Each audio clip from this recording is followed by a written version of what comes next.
On the morning of my 65th birthday, I ran my hand over the old welding torch that sat on the shelf behind my desk. It was scratched heavy, the handle worn smooth where my fingers had gripped it thousands of times.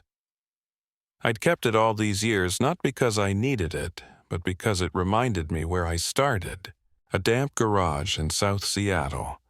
Rain dripping through a leaking roof, hissing as it hit the hot metal. No investors, no safety net, just a stubborn idea and this torch in my hand. I thought it would be a good morning. Maybe coffee, maybe a half-hearted surprise from the staff. Instead, I walked into a theft. The door to my office was already open. Sunlight spilled across the oak desk I'd sat behind for 40 years, but the man in my chair wasn't me. It was my nephew, Ethan.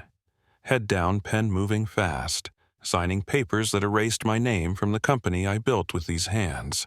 I stopped in the doorway, heart thudding like a war drum. The scratch of his pen was the only sound in the room. It was the sound of my life's work being stolen in broad daylight.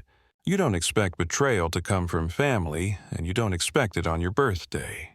If you've ever trusted someone with everything and they turned it into a weapon against you, stay with me until the end. Because this isn't just a story.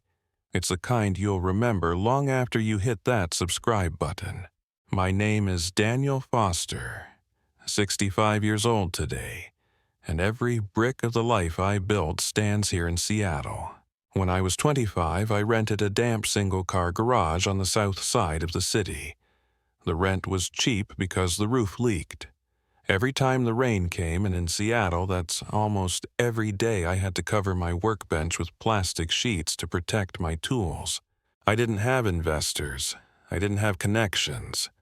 All I had were my hands, a battered soldering iron, and an idea that wouldn't leave me alone. That idea became FosterTech. 40 years later, it's one of the most respected engineering firms in the Pacific Northwest, patents and medical devices, aerospace systems, clean energy. People see the headlines now, the glossy headquarters downtown, and they think it was always like this. They don't know about the nights I fell asleep on the shop floor, solder fumes in my lungs, or the mornings I woke up to frozen coffee in a paper cup. It's not just a business to me, it's my life's proof that perseverance beats privilege. And through it all, there was one kid I thought understood that better than anyone, my nephew, Ethan Foster. I raised him after my older brother died, paid for his education, sat in the front row at his Stanford MBA graduation thinking this is the man who will carry the torch. I didn't know then that one day he'd try to burn everything I'd built to the ground. Ethan came to live with me when he was 12. Skinny, quiet eyes, too old for his age. Losing his father, my brother had forced him to grow up fast. I thought giving him stability would fix that. So I gave him the bedroom at the end of the hall, the one with the best view of Elliott Bay. Taught him how to ride a bike on the paths of Discovery Park. Brought him into the FosterTech workshop on Saturdays, letting him hand me tools, showing him the smell of hot metal and machine oil. He was smarter than I ever was at that age. At 15, he was already sketching ideas for drone stabilization systems. By college, he could negotiate with suppliers better than some of my senior managers. When he got into Stanford for his MBA, I paid the tuition without a second thought. No scholarships, no loans, just family. I sat in that auditorium front row, clapping louder than anyone when they called his name. He'd smile at me, then proud grateful, or at least I thought it was gratitude. Because over time, something changed. He started wearing $3,000 suits and talking about leveraging assets instead of building products. He spent more time with venture capitalists in San Francisco than with the engineers in Seattle. The kid who once asked how to make things work was now asking how to make things sell. And I didn't see, or maybe I didn't want to see, that somewhere along the line I'd stopped being his mentor and started being his target. In business, I've learned that trust is like glass, strong when whole but one crack, and it will never be the same again. 2 years ago at the FosterTech annual board retreat in Whidbey Island, I noticed the first crack. Ethan wasn't in the main session with the engineers and project leads. He was outside on the deck talking to a man I didn't recognize. Slick suit, Wall Street haircut, that calculating smile you see on people who buy companies, not build them. When I asked later, Ethan brushed it off. Just networking, Uncle Dan. You've got to play the game if you want to win these days. His words stuck with me. Play the game that was never the FosterTech way. Not long after, he started pushing for changes in the company charter. Modernizing governance, he called it. But I knew every line of that document by heart. I wrote it myself in 1987, hunched over my kitchen table in a rented apartment after our first real contract. And in that document was something Ethan didn't seem to notice. A clause so old-fashioned most lawyers would skip over it. The Founder's Clause. It gave me the power to reclaim controlling interest if I was ever removed without due process. No one's touched it in decades. Not because they couldn't, but because they never imagined I'd need it. At least, until now. The morning of my 65th birthday, I walked into my office expecting coffee and maybe a half-hearted surprise from the staff. Instead, I found Ethan sitting at my desk. Not across from it, not waiting for me, in my chair. The blinds were half closed, slicing the room into bars of shadow and light. On the desk, a stack of legal documents. At the top, my name printed in bold, followed by the words Share Transfer Agreement. Ethan's pen scratched across the page. A cold, mechanical sound. The kind of sound you don't forget because it's the sound of something being taken from you. I stepped closer. What is this? He didn't look up. Paperwork, he said. You're retiring, Uncle Dan. It's time. My eyes scanned the page. Transfer of 51% of FosterTech's voting shares. From Daniel Foster to Ethan Foster, effective immediately. And then I saw it my signature, perfectly forged. I looked at him, my pulse hammering in my ears. You forged my signature. Ethan finally met my eyes. That's one way to look at it. Or you could see it as me saving this company from the past. In that moment, I realized the glass had shattered. There was no putting it back together. I could feel the heat climbing up my neck. Decades of control discipline and patience threatened by one smug smile across my own desk. Saving the company. I repeated, my voice steady but cold. From what exactly? Ethan leaned back in my chair like he'd owned it for years. From stagnation. From your sentimental way of running things. You still treat this like a family workshop, Uncle Dan. This is a billion-dollar enterprise now. It needs a new kind of leadership. I stared at him. This was the same boy who once begged me to let him stay late in the workshop so he could finish a project. Now he was talking to me like I was some relic collecting dust in the corner. Leadership, I said slowly, isn't about cutting the man who built the company out of his own legacy. He smirked. Legacy doesn't pay the bills. I have investors ready to triple our market value. You should be thanking me. The words hit harder than I expected, not because they were true, but because of how easily he believed them. I glanced at the stack of documents. Each page was a weapon crafted with precision.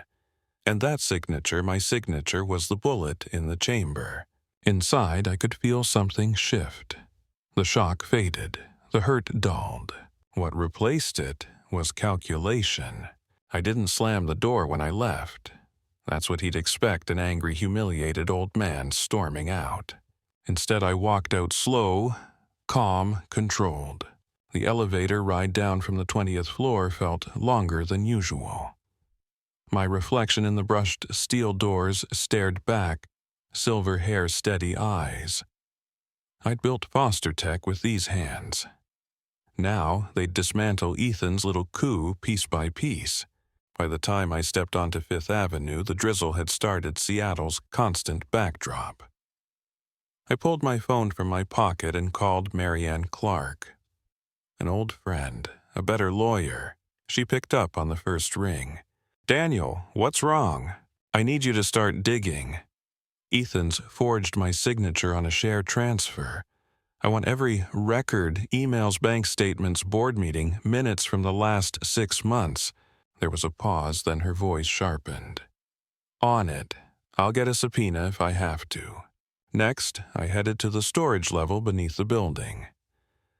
FosterTech's security system archives 30 days of video on physical drives before uploading to the cloud. Most people don't know that. I do. I designed it. In the dim light of the server room, the hum of cooling fans surrounded me. I pulled the latest drive and slipped it into my briefcase. Evidence, cold, irrefutable, was in my hands. Outside, the rain picked up, but I didn't care. This wasn't over. It had just begun.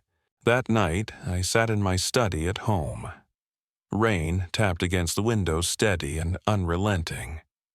The drive I'd taken from the server room hummed softly as it loaded onto my laptop. Hours of footage. Meetings I wasn't invited to. Conversations I was never meant to hear. At 10:47 p.m., I found it. Ethan in the boardroom across from the same Wall Street haircut I'd seen on Whidbey Island. Closing the sale within 30 days, Ethan was saying. Once the transfer's official FosterTech will be absorbed into Apex Dynamics. You'll have controlling interest and I'll stay on as CEO.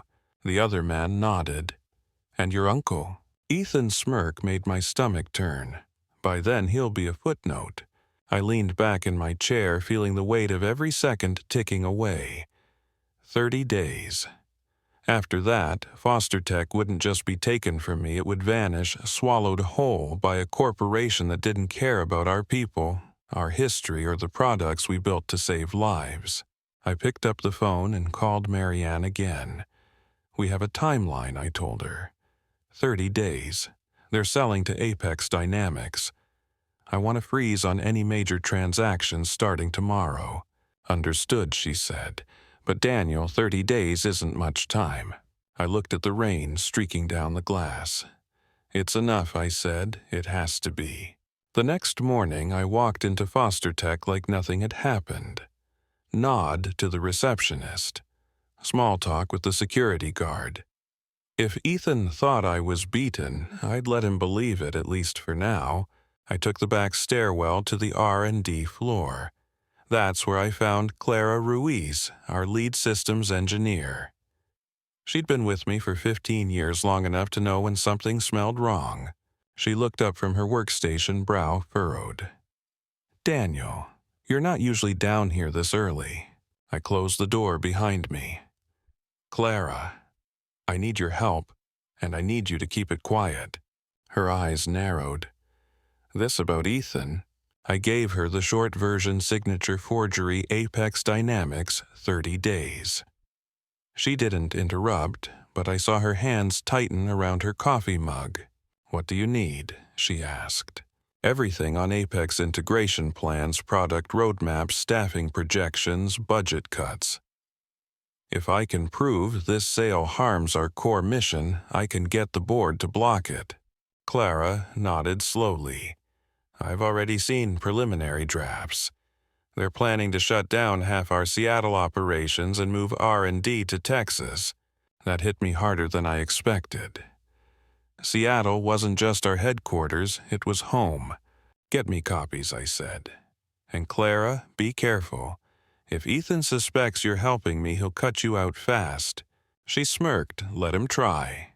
Walking out of that room, I felt something I hadn't in days, momentum. 2 nights later, Clara called me from an encrypted line. Her voice was low, urgent. Daniel, you need to see this in person. We met at a quiet cafe in Ballard, far from the glass towers of downtown. She slid a manila envelope across the table. Inside copies of internal emails, not FosterTech emails. Apex Dynamics. One thread jumped out immediately. Subject Board Alignment Strategy. It was between Apex's VP of Acquisitions and Robert Kane, a FosterTech board member I'd once trusted with my own retirement plan. The payment will be routed through the consulting firm, as discussed, Kane had written. Once the vote is scheduled, you'll have your majority. I read the line twice, feeling the weight of it settle in my gut. This wasn't just Ethan's betrayal. It was wrought at the highest level of my own boardroom. Clara pointed to another page bank transfer records. Offshore accounts. Amounts in the hundreds of thousands. They've already bought 2 other votes, she said. With Kane, that's 3 out of 7. They only need 1 more. My mind was already moving. If I could prove bribery, the sale wouldn't just stall it, could implode, taking Apex leadership down with it. Make duplicates, I told Clara. 1 for my lawyer, 1 for the SEC. She raised an eyebrow. And the original. I smiled for the first time in days. That stays with me. Leaving the cafe, I realized the game had changed. Ethan thought this was a clean corporate takeover. He had no idea he was walking straight into a federal case. The next board meeting was scheduled for Friday morning. Ethan had no idea I planned to attend. I showed up early, deliberately taking my old seat at the head of the table. The looks from a few board members ranged from surprise to thinly veiled irritation. When Ethan walked in, his confident stride faltered for half a second. Then the smirk returned. "Uncle Dan, didn't expect to see you here." "I wouldn't miss it," I said evenly, "especially when we're about to discuss the future of FosterTech." Halfway through the agenda, when the Apex acquisition came up, I reached into my briefcase. First, I placed a small, scratched welding torch on the table. Confused glances rippled around the room. This, I said, built the first prototype in my garage 40 years ago. No investors, no shortcuts, just work. That's FosterTech's real foundation. Then I slid a flash drive next to it. "And this," I looked directly at Ethan, "is everything you've done to tear that foundation down." I tapped my phone. From its speaker came Clara's recording, Ethan and Robert Kane discussing payments, securing votes, 30-day timelines. Silence. "Care to elaborate?" I asked. Ethan shifted in his chair. That was taken out of context. "Good," I said, sliding the drive toward the board's legal counsel. "The SEC will have the full context this afternoon." For the first time, Ethan had no smirk. Only the sound of that welding torch faintly clinking against the table, reminding him, and everyone else, what was truly at stake. After the meeting broke up, Ethan cornered me in the hallway outside the boardroom. His usual polished tone was gone. "You think you've won," he hissed, "but you have no idea why I'm doing this." I met his glare evenly. "Enlighten me." He stepped closer, lowering his voice. "Do you remember 2005 San Diego? The expansion deal that went south? The memory hit me like a wave, our failed bid to acquire a biotech startup. We'd been outmaneuvered, losing millions in R&D funding. I'd moved on. Apparently, Ethan hadn't. My father, your brother, lost everything in that deal." Ethan set his voice tight. "His retirement, his house, his dignity. You called it a business risk. I called it you abandoning him." I stared at him. "Your father refused my bailout. He told me he didn't want charity. He told me you didn't even try." Ethan shot back. "So I swore I'd take from you what you took from him." There it was, not just greed. Revenge. Years in the making. "You've been carrying that lie for 2 decades, I said quietly.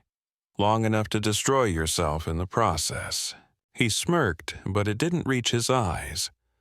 "Or long enough to finally even the score." As he walked away, I felt the weight of it settle, not just a corporate betrayal, but a family wound, festering in silence for 20 years. And now it was bleeding out in the open. That night, I couldn't shake Ethan's words. 2005, San Diego. My brother losing everything. I'd buried that chapter thinking the wound had scarred over. In my home office, I unlocked a cedar chest I hadn't opened in years. On top, wrapped in an old shop rag, was the welding torch from my garage days. I lifted it out, feeling its familiar weight. Beneath it, folders, contracts, bank statements, emails. And there it was proof. August 2005. I'd wired $2.3 million into a trust under my brother's name to cover his losses from the failed biotech deal. 2 weeks later, the funds were gone, not taken by him, but by his business partner, Martin Cross. I remembered Martin Slick charming a handshake that felt too quick. He'd convinced my brother to keep quiet, promising to invest the trust money into a rebound venture. Instead, he disappeared, leaving my brother ruined, and too proud to admit he'd been conned. Near the bottom of the stack, I found an email from my brother, dated the day before he died in 2012. Dan, I know now you tried to help. I should have told Ethan the truth, but by the time I realized it didn't matter anymore.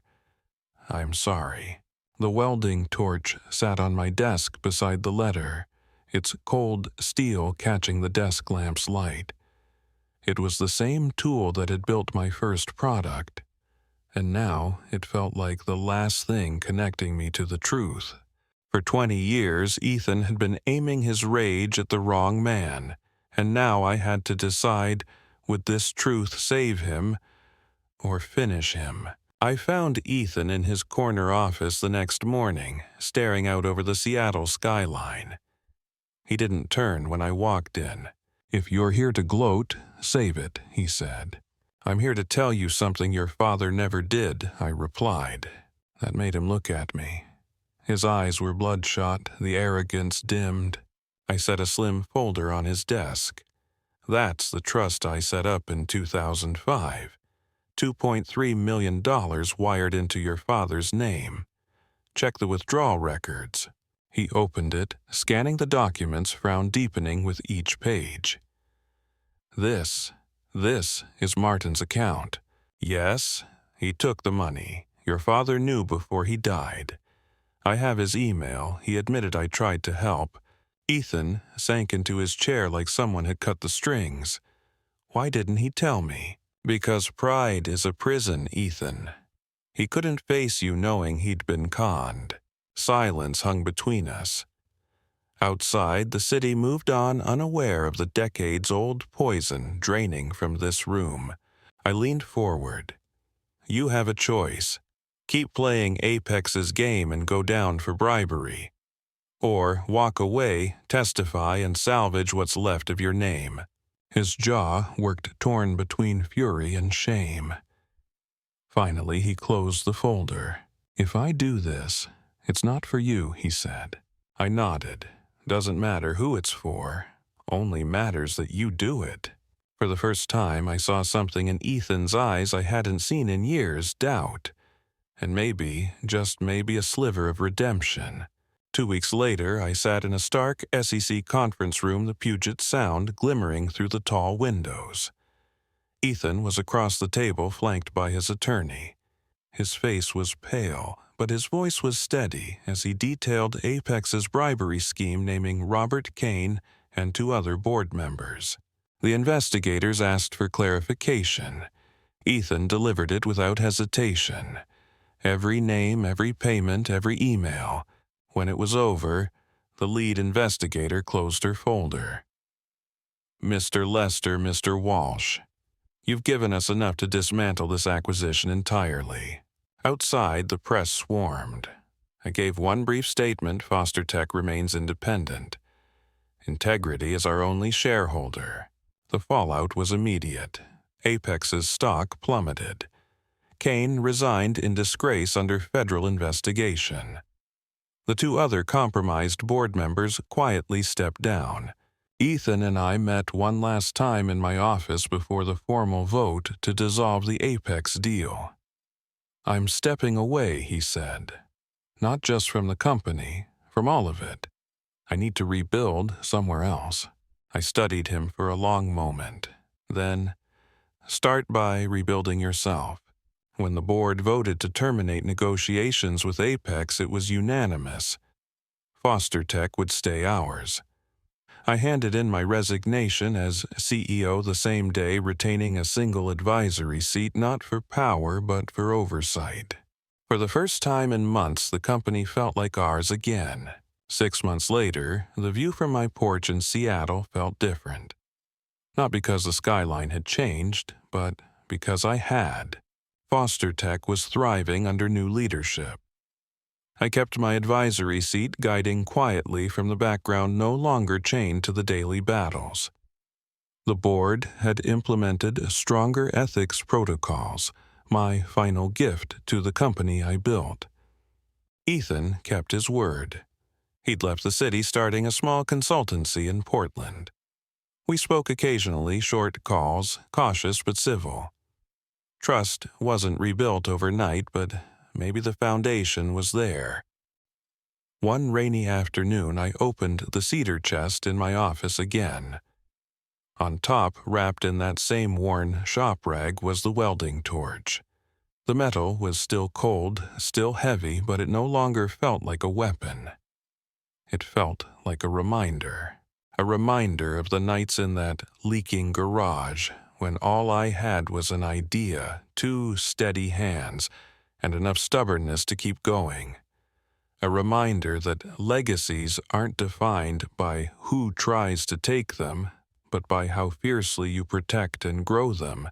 I placed the torch back in the chest this time beside a new folder, one labeled Lester Foundation. Inside were proposals from young inventors who reminded me of myself 40 years ago. Pride is a prison, I'd told Ethan, but forgiveness, that's the key. Revenge had its place. Justice had to be served. But the most powerful revenge I'd learned was living well enough to make your enemies irrelevant. If you've stayed with me this far, protect your legacy, but don't let vengeance consume it. And if you want more stories like this, stick around. Sometimes the best lessons are hidden inside the stories we live to tell.